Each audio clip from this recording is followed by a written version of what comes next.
Hi, this is Gerry. Thanks very much for joining Rhys and I on today's Tea and Medals podcast. You're going to hear a great discussion we had today with Major General Paul Nanson.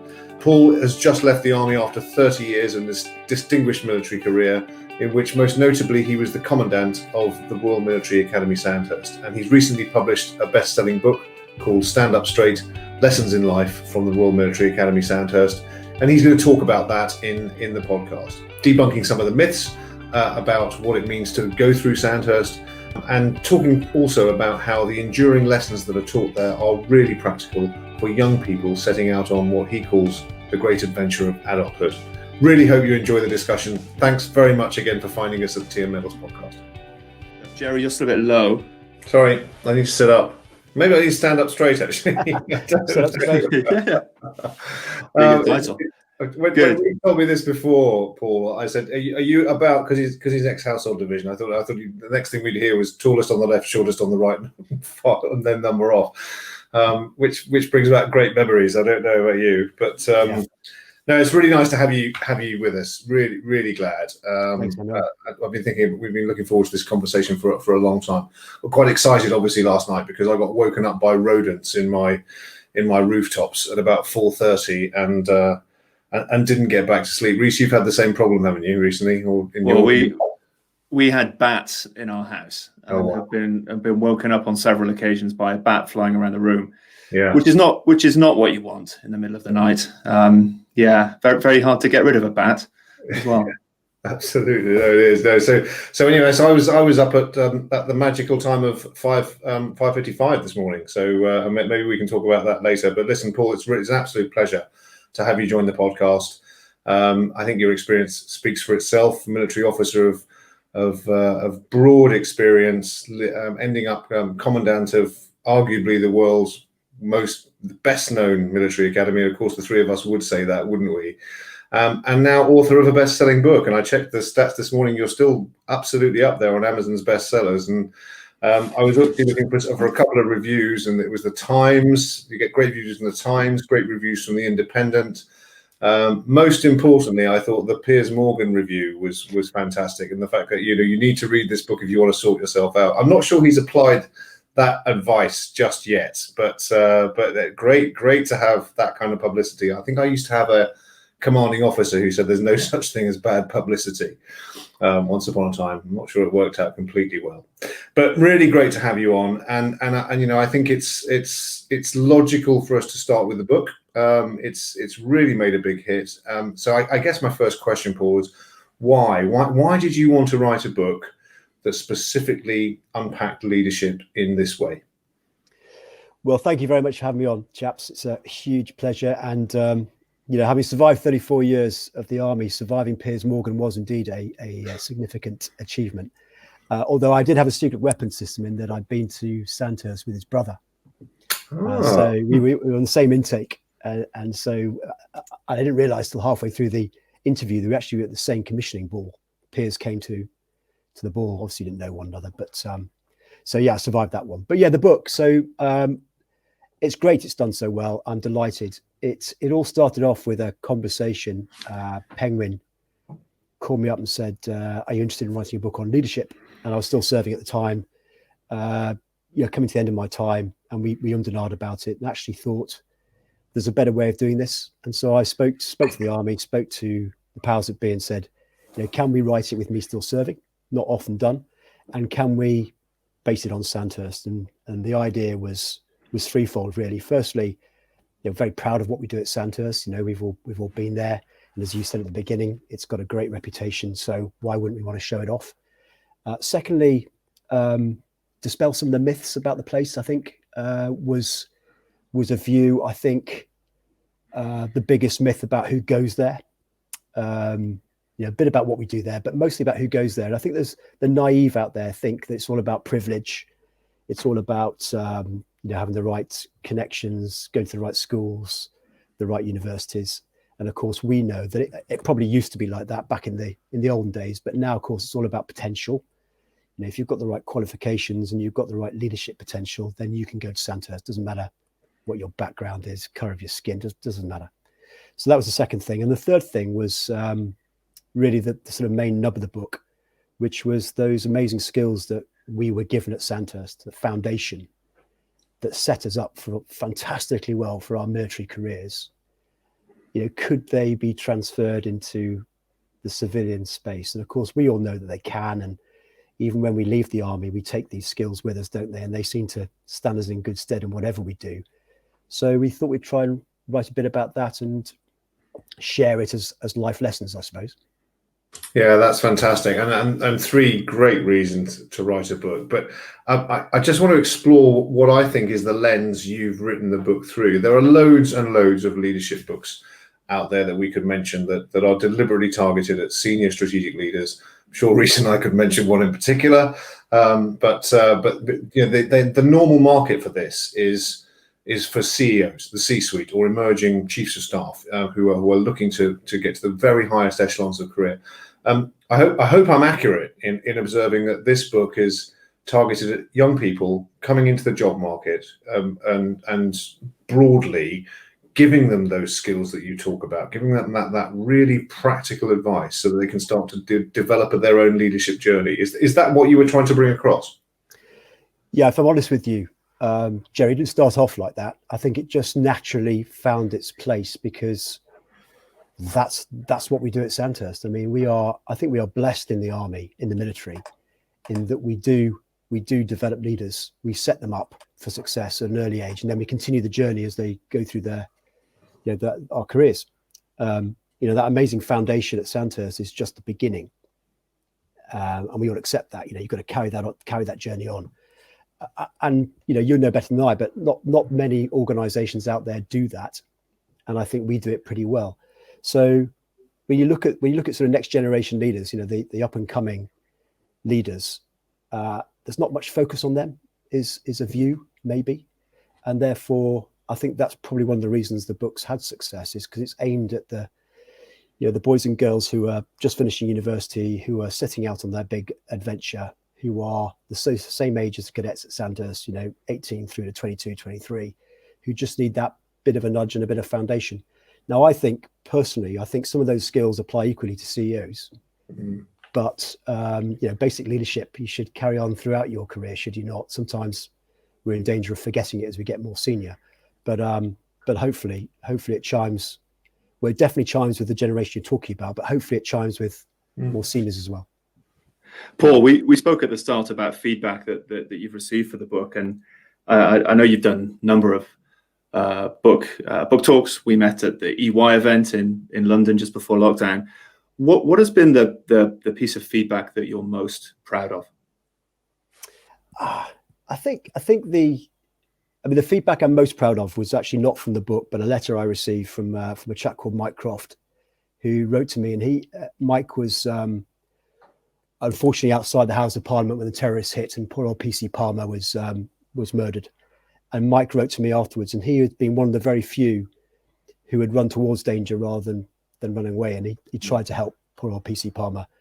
And he wrote to me a long letter, just saying, he'd been out of the army for a number of years, but he said at that moment, when it all was going wrong, something clicked in, and he was back to his colour sergeant conscience days. And what should I be doing now? And it was all his military drills, and particularly that basics that he learned at Sandhurst that kicked in, and he just did what he did. So I was particularly proud of that. And I think that's been the sort of general feedback from the book, is it just reminds people of where their journey began. And for those who haven't had the benefit of a military experience, they've said it resonates with them because it just tugs on the heartstrings or just makes sense, whether it's making your bed properly in the morning or getting there 5 minutes before you should be there because it's polite to be on time, or if not early, things like that. It's all positive feedback, but nothing that you and I would find out of the ordinary. But for people who've not had that, it's quite a big deal. Yeah, I've been back to Sandhurst a couple of times, obviously for conferences. I was fortunate enough to be a company commander there for a little while. And you talk about revisiting those lessons, and I think I'm really glad you brought that point out, because I think there are CEOs who could usefully just get a quick refresh on some of these skills as well. I remember in particular, though, going back there as a 31-year-old major, and hearing the Academy Sergeant Major shout across the parade square and instantly being as terrified as I was when I was a cadet there. So there's definitely something about revisiting those lessons that we have. What do you think people are most surprised about? When you said you want to debunk the myth about Sandhurst, what do you think people are most surprised about in the way that you describe Sandhurst? If I'm honest with you, I think they're most surprised about who goes there, in terms of, I still think there is a perception out there that to go there you have to be wearing red trousers and dress in tweed and have been educated in Eton and Harrow. And of course we do get people from there, and that's fantastic. But when I tell people, and I don't believe this is a good measure of privilege, but when I tell people that 70% of the youngsters going to Sandhurst come from a state school education, they are surprised. Why are they surprised? I have no idea. But I think people, don't imagine that you can come from an ordinary background and get to a place like Sandhurst, which is bizarre, isn't it?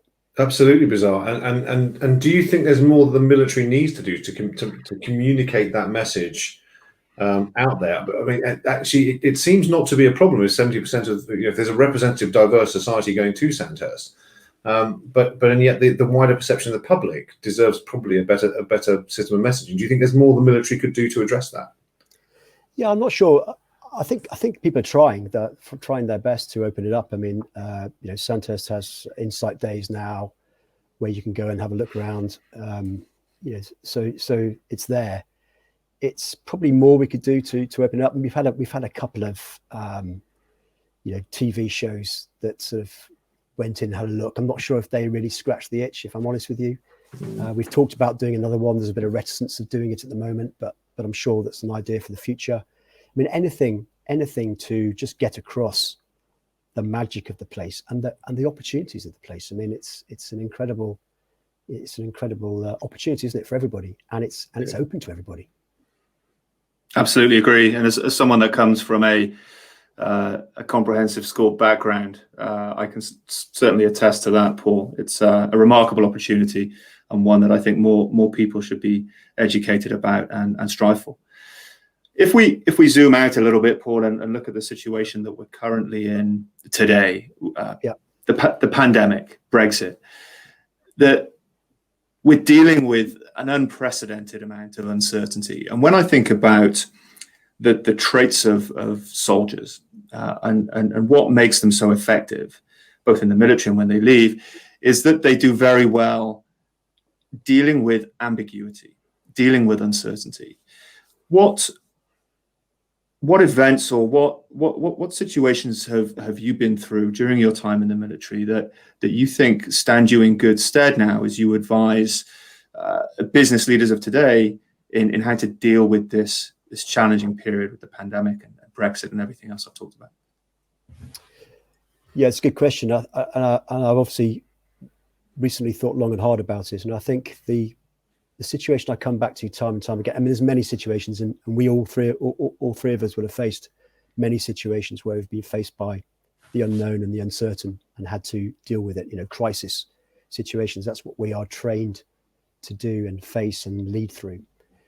But I think it's when you face something that you generally haven't expected, when you really do sort of get tested. And probably the thing I go back to every time was our experience in Basra in 2003, when we had been well trained and prepared for a conventional operation, which we went into and did very well at.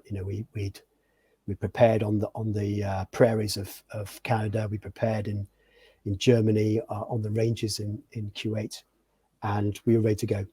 And so that phase of the operation, we didn't go smoothly for all the time, but we could overcome that because we were prepared for it.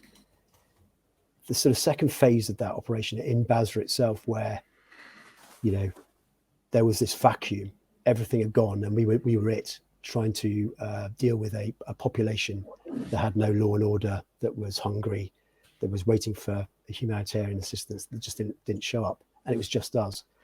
then, that's when soldiers had to become midwives, had to become port operators, had to become policemen, had to stop looting, stuff that we just had not been trained for, and therefore it was uncertain. It was a crisis that we were dealing with every second of every day. And whilst of course we could deal with it, we had to adapt and change our approach and our leadership to be able to deal with that uncertainty. And it was a learning process, and that's what we're good at. We learn, we adapt, and we learn on the job. But it was a big wrench for us, and we learned some really hard lessons, which I think are really applicable to a lot of people today facing COVID, where every day there is that uncertainty. Every day there's a new situation that you've got to constantly adapt and evolve, particularly leadership. If you look at the way we've had to adapt to doing this sort of thing, and checking in with our people virtually rather than being able to go in and have a drink with them around the coffee counter. So we learned some great lessons. No, absolutely. And you're not the first person on the podcast to talk about, I suppose, what we'd refer to as having sustainable adaptability, being ready to change to the next thing that you just don't know what it's going to be. And I think that comes back again brilliantly to that set of skills that you develop in basic leadership training that give you a foundation, a bedrock, if you like, to develop your own leadership style on, so that you can continually be adaptable. Paul, I know that one of the other issues you've addressed in the very last part of your military career was army recruiting.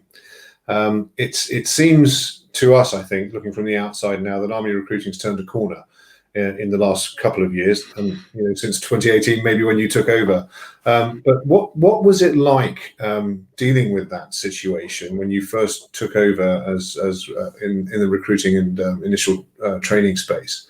Having come from Sandhurst, I know you were facing a significant challenge when you got there. What was it like, and how did you address that challenge? Yeah, definitely wasn't.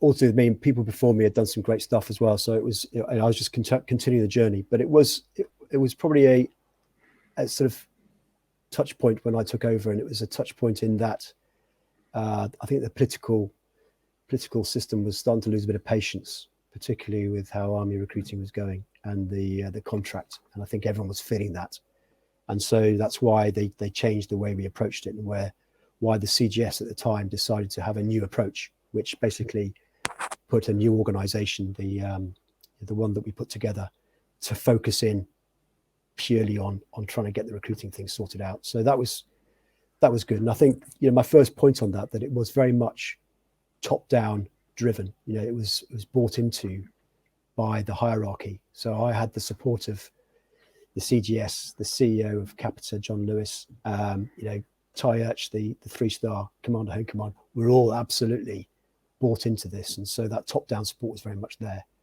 I think then the other thing was that, and this sounds cheesy. It's not meant to sound this, but it's true. We just applied the army model of leadership. Team, task, individual. We started thinking through that and thinking about the 3 balls and how do we balance them up? How do we get the context right around the outside? And we took time to think through, for example, the context, the competing demands on the Capita, the commercial organization that have to make money. That's what they're there for. And then the army that had to recruit people, and it was all about numbers for us. And so, there were some seams there that had caused frictions and issues. And the first task was to zipper it up and make sure that the team was working as one. So it was about making sure we had, the right purpose, the right ethos. We had the right targets that we could, start to pull people together. Was there a light bulb moment in that? Was there? Oh my goodness, that's the problem, or was there anything you particularly focused on the team, or the task, or I should explain actually those 3 are John Adair's theory of leadership, very widely taught at Sandhurst. It considers the team, the task, and the individual as components that need to be addressed. Was there anything in one of those spaces that was particularly apparent to you when you were addressing that problem, or did it sort of metamorphosize? There's many things. I mean, I'll pick out 3. One, we put in a new operating model, which was horizon focused. We'd understand it as current operations, future operations, and then a 3-5 in the middle, which did the sort of continuous improvement. Yeah. We brought that in to stop chasing the next shiny object around, which had been happening for nobody's fault. It's just that's what people were desperate to have a solution. We had to try and get that back into some sort of rhythm. Let's call it that. Yeah. We tried to unlock a bit of we'd know it as mission command, empowering people to make some decisions. This was going to be something that was going to be driven bottom up as well as top down.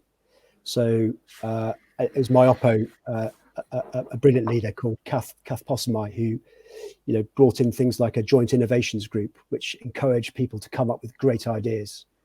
And we saw a few of those ideas through, and that brought a bit of confidence into the organization. And we started empowering people to take a bit more risk, which was difficult to do.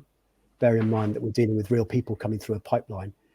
But we encourage people to take more risk on standards of people coming through, and we did that because we said, look, you can take a bit of risk at the beginning because we've got 44 weeks to close that gap. So if somebody misses their run to get in the army by 30 seconds, do you know what? I can probably make that up in 14 weeks of basic training for a soldier. So let's take a bit of risk, and things like that, and getting people bought into it. Started to open up the issues, and as you say, I think it's getting there. Touch wood. Paul, I was fortunate enough to meet Kath towards the start of 2018 as you were embarking on this journey, and absolutely agree with you. She's a fantastic operator, and that vision that she had back then was laser focused, and I'm thrilled that it's come off well for you and Capita and the Army. One question. Sorry, just before you go on, just she's a good example of where we were talking, and Gerry was talking about don't forget the basics. I mean, she was a classic example of where the basics of leaders who have a bit of presence, who know where to be to influence the fight or the issue of this case, who get in amongst it. She was the sort of person who'd walk down the corridor rather than send an email, and that little, it's not much, but it counts for an awful lot when people are feeling the heat of a difficult situation, and she was able to to lead us through it, which is hats off to her. Yeah, that makes a difference, especially when you account for time, and it compounds time after time after time, and it is very powerful. The outsider to this process will probably be aware of the media focus on Capita, and then the marketing campaign, the new marketing campaigns that were launched over the past couple of years.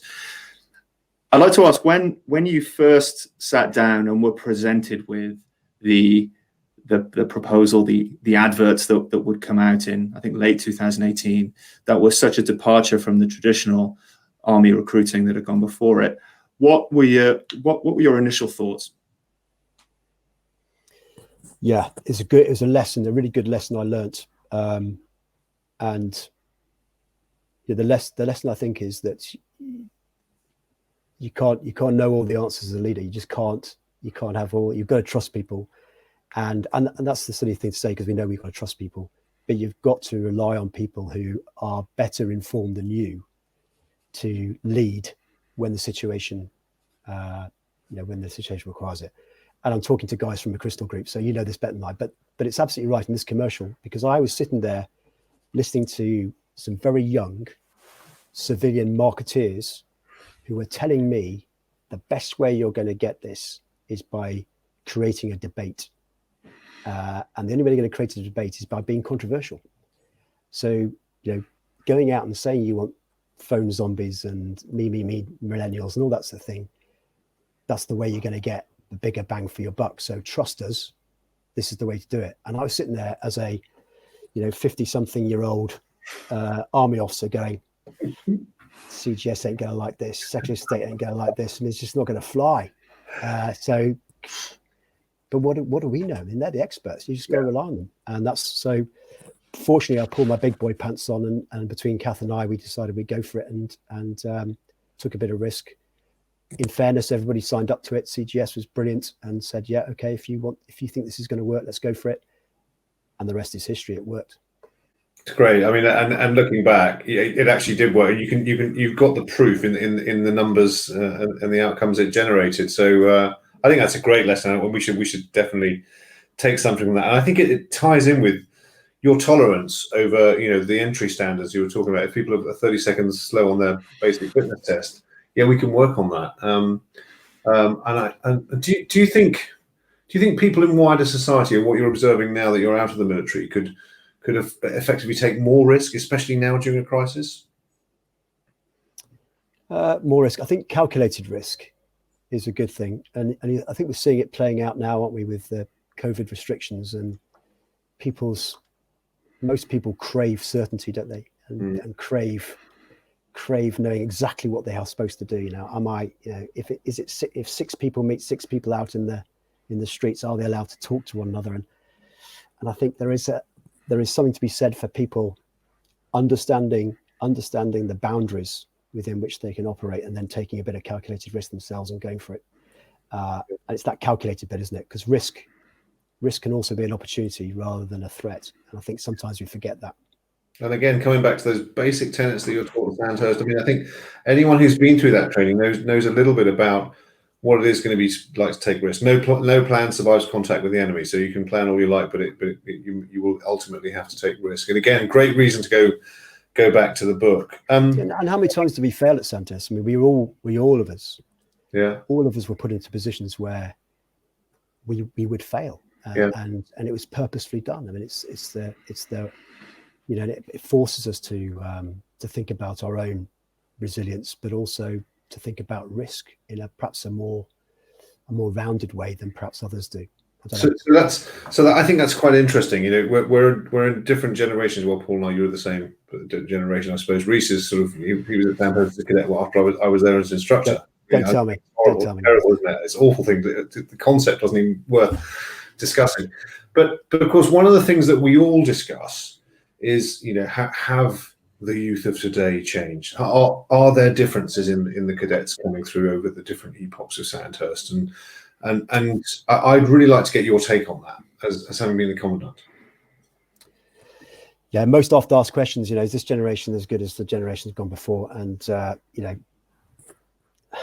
lots of debate about it. The answer is they are different. There's no doubt about it. No better, no worse, but they are different. And we're seeing that. And I think unless you can understand the differences and understand that you have to work with those differences to unlock potential, then you're not going to lead them properly. So, Generation Z, for example, which are the youngsters coming through now, are the first generation born into digitization.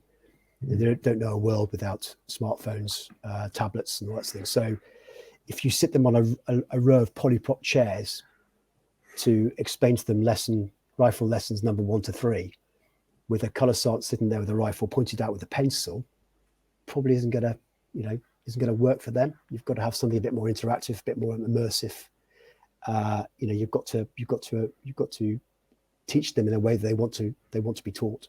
Yeah. So I think Sandhurst has gone far more down the blended learning approach, quite rightly in my view, to cater for the changing generation.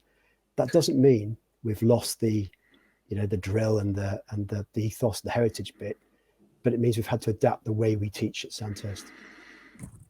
Heaven forbid we should lose drill. Drill's the classic point. Sorry, drill's the classic point, because when the budgeteers crawl all over you and say, well, hang on, if you stop doing drill at Sandhurst, because officers don't need drill beyond Sandhurst, really, do they? Stand fast to household division, Rhys. Then you could say, well, you could save X £100,000 a year. What price drill? Now we three know that drill gives you self-respect, self-discipline, standards, and all that sort of thing. But it's difficult to express in terms of actual outputs. Yeah, it's just part of Sandhurst, isn't it? It is, and it's the thing you remember most, actually. Yeah. When you talked about polyprop chairs and lessons of the skill at arms wing, I got a very visual image in my mind then as well. But what? Just going back to Generation Z, So what is their greatest attribute that you didn't know of them before you were Commandant Sandhurst? What's the thing that has most surprised you in a good way about them? Crikey. I mean, they are so better connected than we ever were. I mean, they are, when you talk about unlocking the diversity of thinking within a team, you're going to find because they are better connected and have more knowledge, let's call it that, than we did.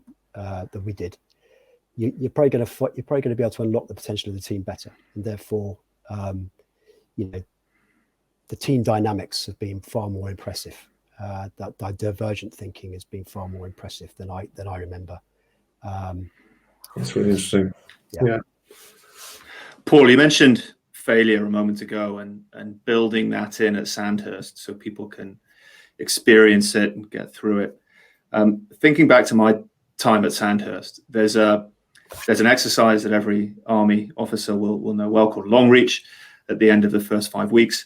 And it's, correct me if I'm wrong, but it's designed to push you to such a level that having completed it, you look back and think, wow, I am actually pretty capable here. But it's also a competition. And it's a competition between platoons and between companies, 9 platoons in each intake. Our company, so the 3 platoons in Command Company, commissioning course 061, failed completely at long reach. And we finished 7th, 8th, and 9th. And of course, after you complete the exercise, the scores go on the board outside the dining hall for everyone to see 3 times a day.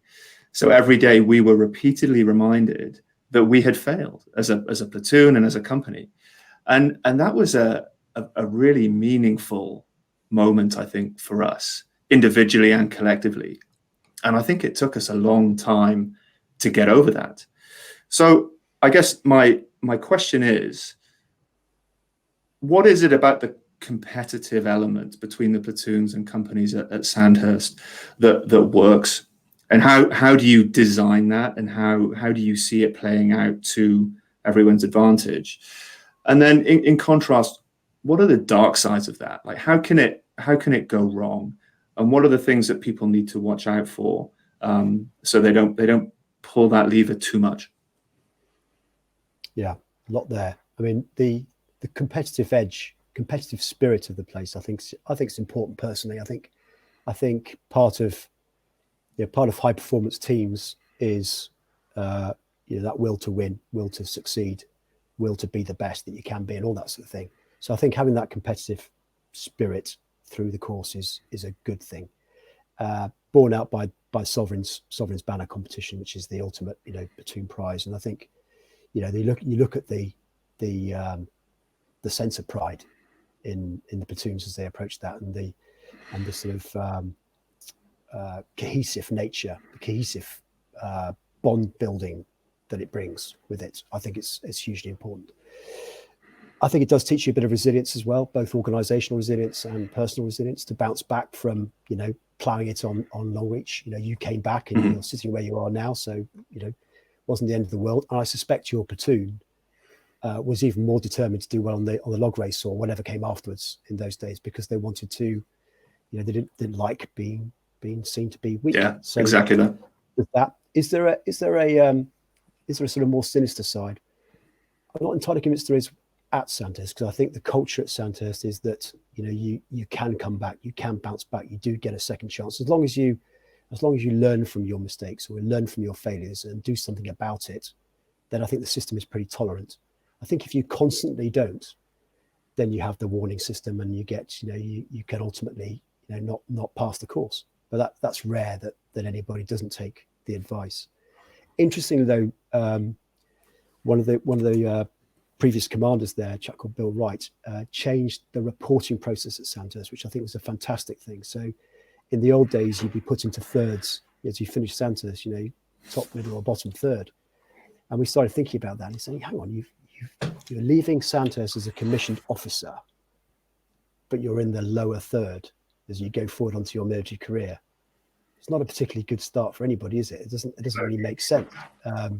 So we got rid of that, and we just went for it's about potential in terms of where are you strong, where's there room for improvement. It's more of a useful, almost like a talent management passport to hand to your commanding officer, so he or she can say, this is what I've got to work on, or this is where your strengths are. And it takes a bit of the sinister aspect out of the final course report, which I think is healthy. Yeah. Fantastic. Paul, the biggest lesson I think we all come away from Sandhurst, and I think the reason it has such an enduring international brand is the motto, serve to lead. It sits under the Academy crest. It's there all over the Academy, wherever you go. And it's not just drummed into cadets as something to be repeated or learned by rote. It's a principle. Could you just explain to our audience here exactly what's meant by serve to lead, servant leadership in the round? I mean, I'm presuming Rhys has got a tattoo somewhere of serve to lead. Don't we all? Yeah, I mean, it's a huge thing. I mean, it's hugely powerful. I mean, the first thing we do with the cadets, or one of the first things we do, we take them to the chapel and we sit them down and we tell them about why they're there and what it means to be a British Army officer. And they soak up the atmosphere of the Royal Memorial Chapel that you all know well, and the names on the walls and all that sort of amazing stuff. And serve to lead is everywhere you look. And yeah, it's servant leadership. It's that it's the power of your unselfish example, isn't it? It's about putting your people before you. And Uncle Bill Slim probably summed it up best in his amazing speech, where he talks about first and foremost put the needs of your people, and then right at the end put your own personal comforts and your own personal requirements. He said it better than that, but I can't remember exactly what his quote was. But yeah, it stays with us, and that putting others first, and we'll all remember, do we not, the dinner queue at Sandhurst on exercise, where if you were the platoon sergeant or the platoon commander or even the section commander, you had to make sure your people got fed first. And I think someone's written a book, haven't they, called Leaders Eat Last or something. But that's Simon Sinek, yeah. But that was drilled into us right from the get-go. Look after your people first, make sure their kit's sorted out first, make sure they get on the bus for all that sort of thing. And it does stay with you.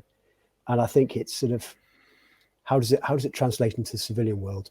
Putting your people first, authentic leadership, being you, being who you really are, being having a bit of humility to know you're not always right, all those sort of things.